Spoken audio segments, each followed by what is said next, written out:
बहन थी और उसके पति वसुदेव भी कंस के मित्र थे। परंतु एक दिन कंस के मन में भय का बीज तब पैदा हुआ जब आकाशवाणी हुई कि देवकी के 8वें पुत्र के हाथों उसका विनाश निश्चित है। इस भय से कंस ने अपनी बहन देवकी और वसुदेव को कैद कर लिया और उनके हर शिशु को जन्म होते ही मारने का आदेश दिया। देवकी के सभी बच्चे एक एक करके कंस के हाथों मारे गए। परंतु जब 8वें शिशु का समय आया, पूरा कारागार एक अलौकिक रोशनी से चमक उठा। देवकी और वसुदेव के सामने भगवान विष्णु ने प्रकट होकर कहा कि उनका 8वां पुत्र कोई और नहीं, स्वयं नारायण हैं जो कंस के विनाश के लिए अवतरित हो रहे हैं। कृष्ण का जन्म अष्टमी के दिन रात के अंधेरे में वर्षा से भरे घनघोर मेघों के बीच हुआ। जन्म होते ही सभी लोहे की जंजीरें टूट गईं और द्वार अपने आप खुल गए। वसुदेव ने कृष्ण को एक टोकरी में रखा और यमुना नदी को पार करके गोकुल पहुँचे, जहाँ उन्होंने नंद और यशोदा के घर कृष्ण को छुपा दिया। कंस को धोखा देने के लिए वसुदेव ने अपनी बेटी को ले जाकर कंस के हवाले कर दिया, जिसे कंस ने जल्दबाजी में चटाक कर मारना चाहा, लेकिन वह कन्या देवी दुर्गा बन गई और कंस को सबक सिखाने के लिए अंतर्ध्यान हो गई। गोकुल में कृष्ण ने अपने बचपन के दिन गुजारे। उनके चंचल चरित्र और अलौकिक मूर्ति ने सभी को अपने ओर आकर्षित कर लिया। नंद बाबा और यशोदा मैया के घर कृष्ण ने अपने नटखट बचपन को जी भर के जिया। उनका सुंदर चेहरा, मोहक मुस्कान और सबको हंसाने वाले कारनामे गोकुल के प्रतिदिन का हिस्सा बन गए थे। एक बार कृष्ण अपने मित्र बलराम के साथ गायों को चराने के लिए वन में गए। वहाँ वे गायों के साथ मैदान में खेलने लगे।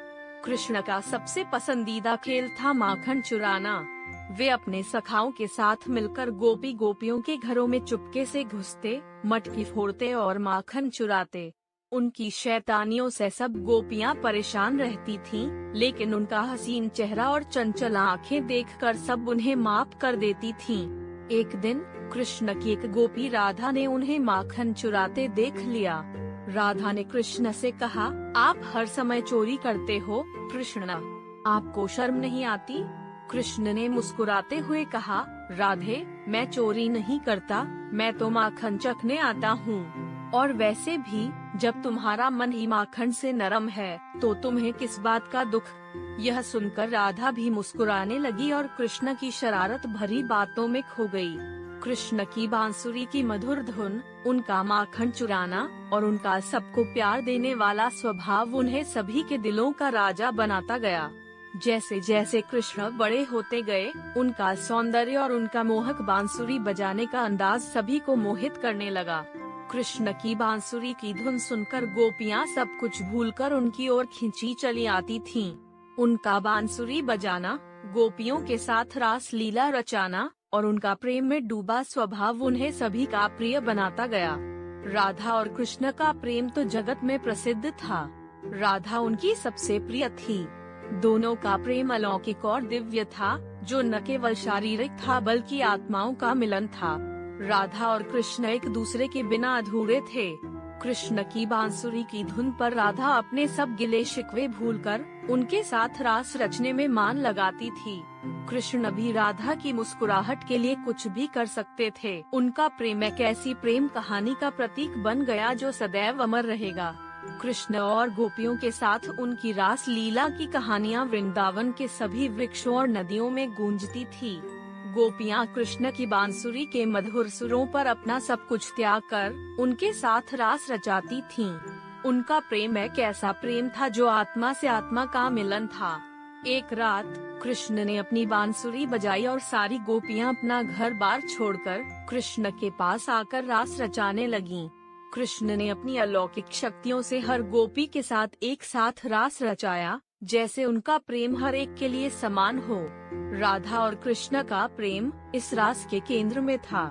राधा कृष्ण की बांसुरी की धुन सुनकर अपने सब दुख और क्लेश भूल जाती थी। उनका प्रेम एक ऐसी प्रेम कहानी का प्रतीक था जो सदैव अमर रहेगी। कृष्ण की बांसुरी की धुन ने राधा के मन को ऐसा मोहित कर लिया कि वह उनकी तरफ खींची चली आई। कृष्ण भी राधा के बिना अपने जीवन को अधूरा मानते थे। उनका प्रेम एक दिव्य प्रेम था जो शारीरिक संबंध से परे एक अलौकिक अनुभव था। कृष्ण की रास लीला का सबसे सुंदर प्रदर्शन महारास था।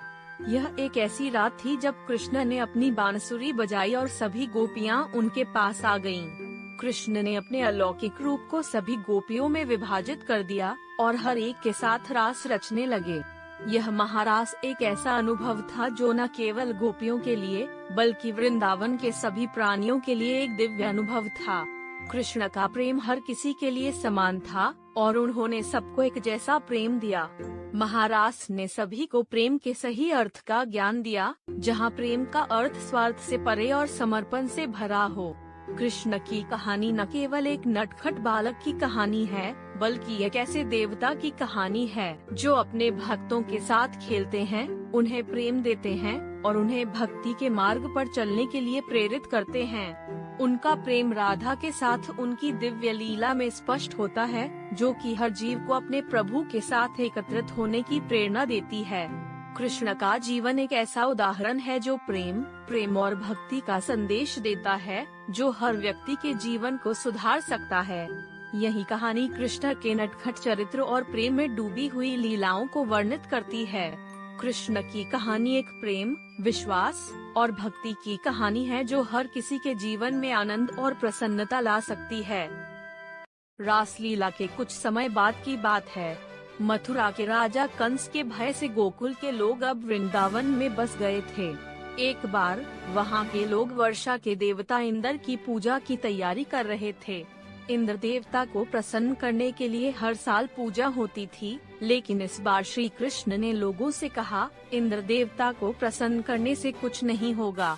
हमें गोवर्धन पर्वत की पूजा करनी चाहिए, क्योंकि यह पर्वत हमें हमारी गायों के लिए घास, छाया और पानी देता है। लोगों ने श्री कृष्ण की बात मान ली और गोवर्धन पर्वत की पूजा की। इंद्र देवता को यह अपमान सहन नहीं हुआ और उन्होंने गोकुलवासियों को सबक सिखाने के लिए मूसलाधार बारिश शुरू कर दी। लगातार बारिश से गांव में बाढ़ जैसी स्थिति उत्पन्न हो गई। लोग डर गए और भगवान कृष्ण के पास सहायता मांगने पहुँचे। तब भगवान श्री कृष्ण ने अपनी छोटी सी अंगुली पर गोवर्धन पर्वत को उठा लिया और सभी गोकुलवासियों को उसके नीचे शरण दी। 7 दिनों तक बिना थके, बिना रुके श्री कृष्ण ने पर्वत को उठाए रखा और सभी को बचाया। अंत में इंद्र देवता को अपनी गलती का एहसास हुआ और उन्होंने श्री कृष्ण से माफी मांगी। श्री कृष्ण का अगला उद्देश्य था मथुरा की मुक्ति। कंस, जो कि एक निर्दयी शासक था और जिसने अपने ही माता पिता को बंदी बना रखा था, उसके अत्याचारों से मथुरा की जनता त्रस्त थी। श्री कृष्ण और बलराम ने मथुरा जाकर कंस को चुनौती दी। कंस ने उन्हें रोकने के लिए कई राक्षसों और अपने शक्तिशाली योद्धाओं को भेजा, लेकिन श्री कृष्ण और बलराम ने सभी को परास्त कर दिया। अंततः श्री कृष्ण ने कंस को पहलवानी के मैदान में परास्त किया और उसका वध कर दिया। कंस के वध के साथ ही मथुरा की जनता को उसके अत्याचारों से मुक्ति मिल गई। श्री कृष्ण ने अपने नाना राजा उग्रसेन को फिर से मथुरा का राजा बनाया और मथुरा में शांति और धर्म की स्थापना की।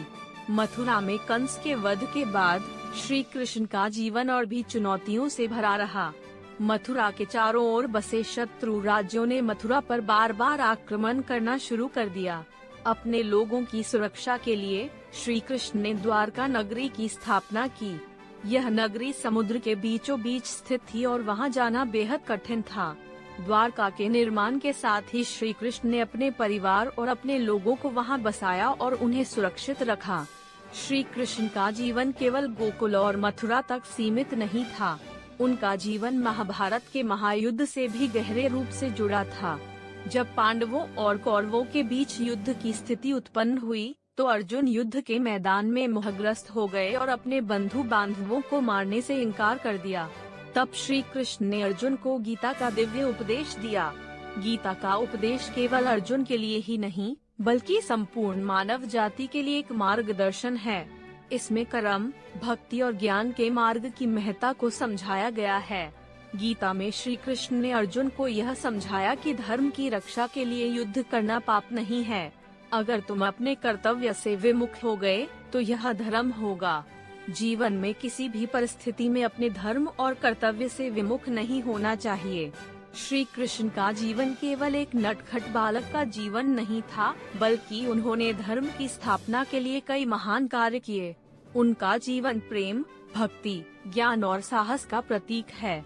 उन्होंने लोगों को न केवल प्रेम करना सिखाया, बल्कि धर्म और सत्य के मार्ग पर चलने की प्रेरणा भी दी। श्री कृष्ण की कथा एक ऐसी कथा है जो न केवल हमें हंसने और गुदगुदाने का मौका देती है, बल्कि हमें जीवन जीने की सही राह भी दिखाती है। उनका जीवन, उनका प्रेम, उनकी भक्ति और उनके उपदेश आज भी अनंत प्रेरणा का स्रोत बने हुए हैं।